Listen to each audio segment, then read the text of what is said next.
Hello everyone and welcome to day 6, the mid-game. Now, this video is extremely dense.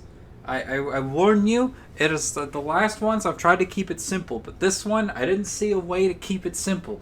I've scrapped a couple of videos. I really am trying to keep at one or two of these videos coming out a week, but trying to explain Dota, I'm trying to get it done in such a way that my videos build off of what was talked about last time. And the thing about Dota is that so many of the factors are interconnected.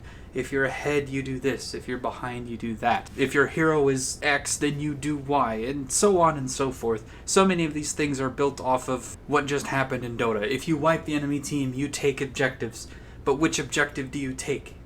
Well, that depends on your team, and it depends on their team, and it depends on where the fight happened and how long people are dead for, and all of that is building off of other information. So, this video, all about the mid-game. We talk a lot about items, and we only talk about what the cores should be doing in the mid-game. We don't get into the end game, and we don't talk about the early game. I'll probably do a video coming out pretty soon after this one, just focusing on the supports in the mid-game and what items they should build. We're here in the demo mode. We're going to be talking about the mid-game today, and the reason we're starting with the mid-game is because where we want to be in the mid-game is really going to shape our early game. So we're skipping the early game for now because how you play the lane and what you do in the first 10 minutes is really to set up the rest of the game, for the most part. Set it up for either yourself or for your team. So you need to understand what's happening in the mid to late game before you really know why you're doing what you're doing in the early game. So, we're here on Puck, and we've got arrayed out in front of us a number of items that are all about 2,000 to 2,500 gold-ish, somewhere in that range. And we're sitting here looking at Puck because Puck has all of these options that he's allowed to go. I suppose you could add in Kaya as well. So here, Puck has 6 options. Now, all of these have different strengths and different weaknesses, and they're all kind of for different purposes. Now, we're going to come back to Puck after we've done the other 2. But the important thing to note here is that you're making a decision between whether or not you want to fight the enemy heroes, push the enemy towers, or clear waves, or even just farm jungle. If you're going to farm jungle, then you're probably going to need some form of health regen, and you're going to want to buy some health regen. If you're going to shove waves and you need mana, then you're going to need to buy some form of mana. If you're going to be fighting enemy heroes, then you might need either damage or perhaps a defensive option. What's important here is to understand that you're going to use your gold to buy something that makes your heroes stronger. And you want to buy an item that helps you do whatever it is you're trying to do. In the mid-game, you're going to be choosing basically between clashing with the enemy or farming up separate. Here's a useful way to think about it. If the enemy team groups as 4 or 5 heroes to push a tier 1, they can only really be farming one lane with those 4 heroes. Maybe they can farm the jungle that's next to it. However, they're not going to be efficiently farming on 4 heroes. If your team is strong enough and you can defeat the enemy team, then defending is a really good idea. If your team is not strong enough, then having 1 or 2 heroes there to stall, while the other 3 heroes are spread out around the map, acquiring gold and experience, that is probably going to be your better choice of option. If your team is extremely weak, letting the tier 1 fall while all of your heroes back off to acquire additional gold and XP might be your best strategic option. This is what makes Dota stand out, and this is honestly why people get so frustrated. You end up with 5 people on one team who all have ideas about what everyone else should be doing. And, well, the truth is, most people across most brackets don't actually know what all positions should be doing.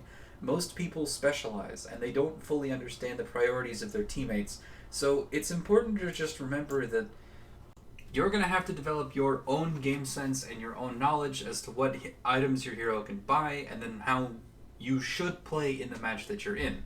So, for example, if the enemy team groups up your team can split up to farm. And that's generally the most efficient way to play if your team is behind. If your team is ahead, you can punish the enemy team for grouping up by defeating them in an outright fight. If the enemy team is ahead and they group up, you can catch up by abusing the fact that you can outfarm them by splitting. Whereas if the enemy team is ahead, they can abuse the fact that you split by playing aggressive. This means that being on the defensive is almost always a bad option, and you don't want to be on the defensive if you don't have to.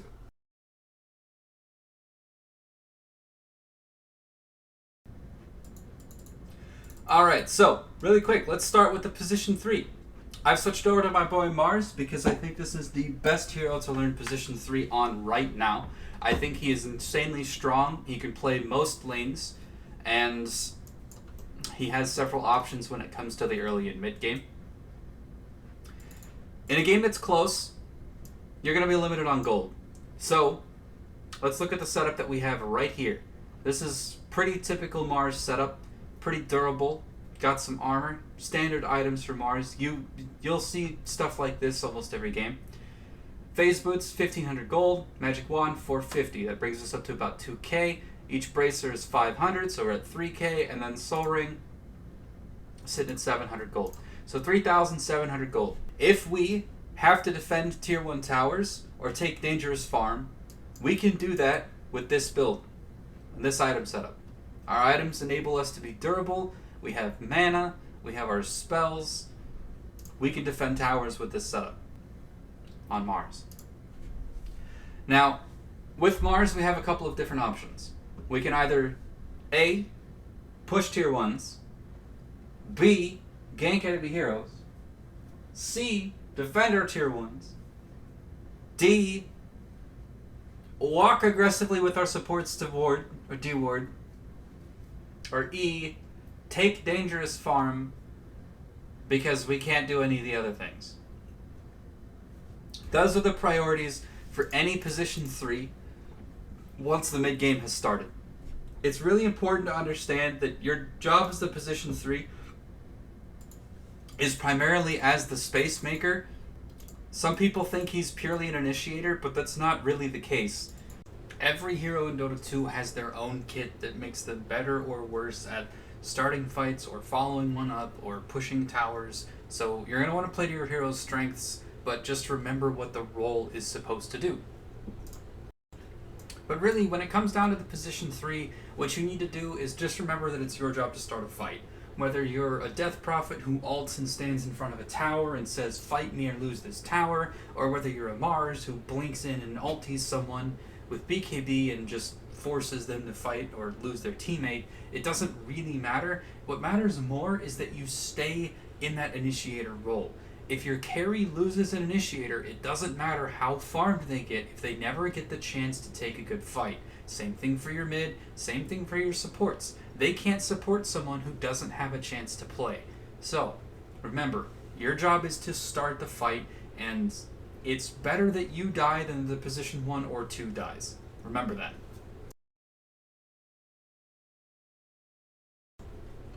Now, next up we're going to talk about the carry role. Now, the carry role is not as simple as the initiator. You can't just buy Blink and BKB and fight.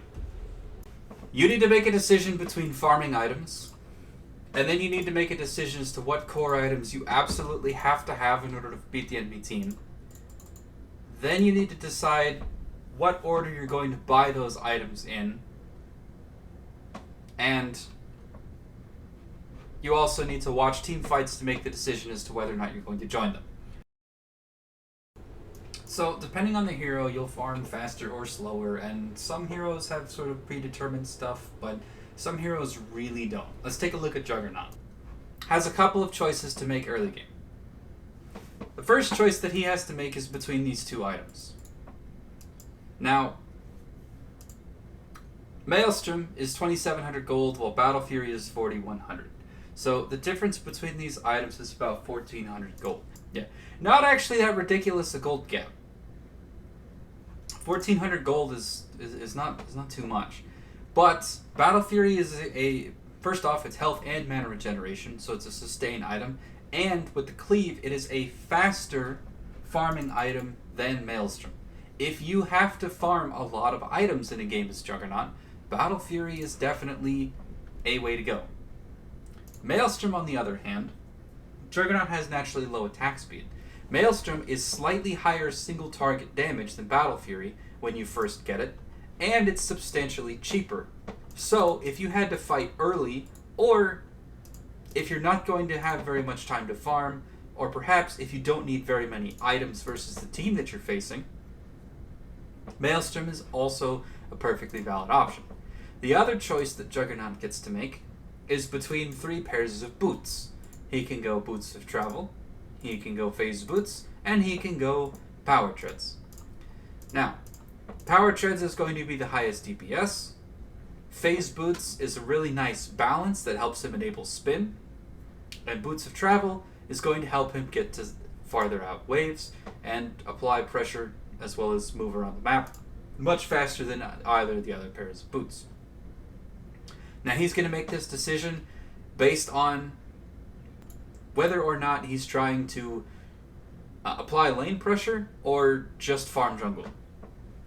Now, if you need to make space on Juggernaut, Boots of Travel are really, really good because you can go out to a side lane, you can shove it really quickly, and then you can leave.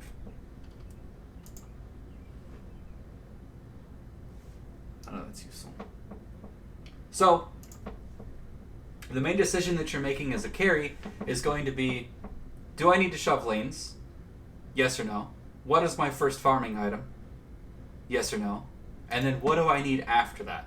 Now, without getting into items too much, alright, so go ahead and take a look at all of the items in my inventory, as well as my backpack, as well as my stash. All of these items are items that your carry, like, all of these items can be built on Juggernaut, and all of them can be quite good. There's more. You could add a BKB here if you wanted to. You could add a Satanic here if you wanted to. You could add Heart here if you wanted to.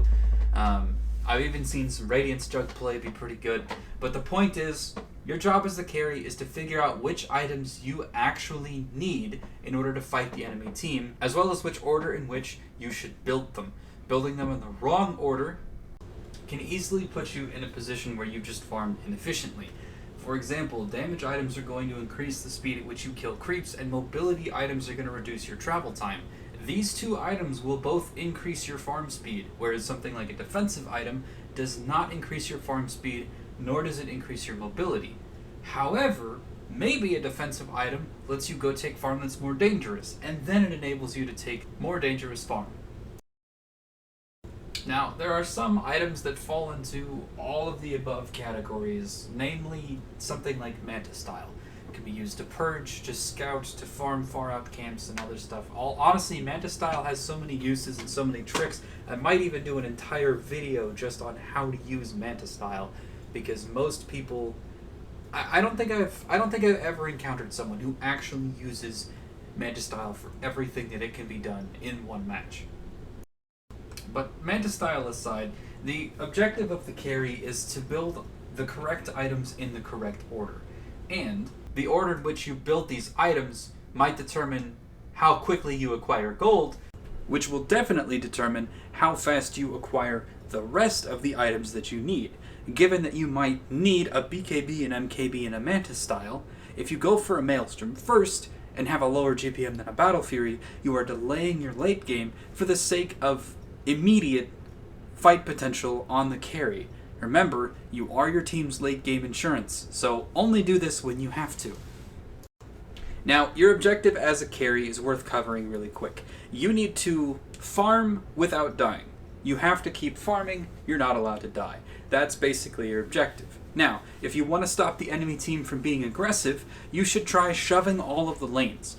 Think about it this way. If a tower is shoved all the way back to its tier 2 and you go defend it, the other 4 heroes on your team can keep doing whatever they're doing, and hopefully that's distracting the enemy. So shoving out waves gives you space to farm the jungle. So just remember to shove out waves and farm without dying. So now we come back to the mid laner. The truth is, on any one given game and puck, you might end up building all of these items.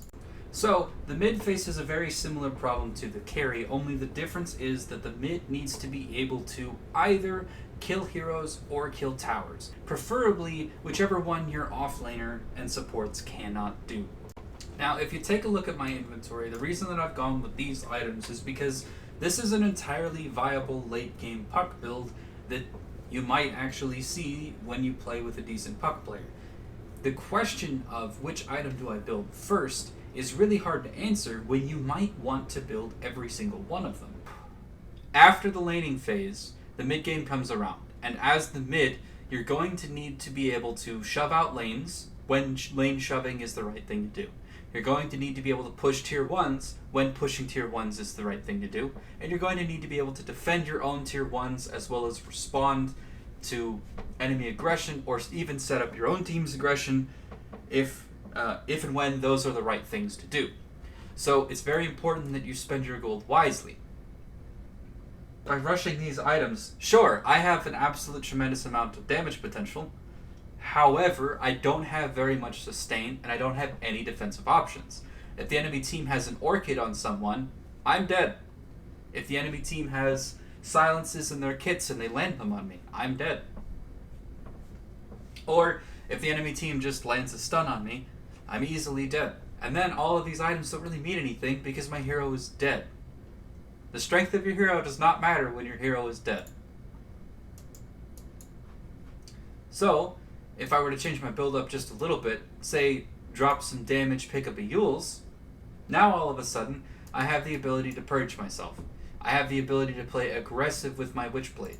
I have the mana sustain to be nuking the creep wave. It's worth noting that when it comes to mana cost, Yules gives 130 max mana and 2.5 mana regeneration and costs 175 mana. It costs more mana than it gives you. If you're talking about early game items just for mana efficiency, a Yules takes me from 8 to 11, whereas a Kaya takes me from 8 to 13. And the Kaya is not only cheaper, but it also gives me more intelligence, and it amps my spell damage. If you're just talking about early game mana, Kaya is superior to Yules, but Yules is the defensive option, as well as the sustain.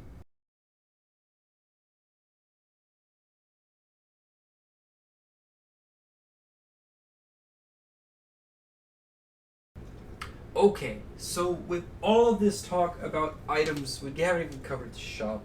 Why am I talking about items? Well, the strategy is going to depend on your hero. The strategy is also going to depend on the state of the game. The strategy is also going to depend on the items that you have. The reason that we talk about items is because what you want is for three things to be in alignment. What you need to be doing in the game, what items you've bought, and what you are doing in the game. Figuring out what you need to be doing is a hard part of Dota. Figuring out what items are good at what you need to be doing is the second hardest part about Dota. Actually being there when you know is not that difficult, but primarily figuring things out, predicting what you need to be doing ahead of time, and planning for it, and doing that in advance is what's important. So that's why we're talking so much about items. If you buy items to be fighting heroes when you need to be split pushing, then your farm efficiency is going to be really bad compared to how it could have been, right? If you itemize for farming, you can farm faster. If you itemize for fighting, you're better at fighting.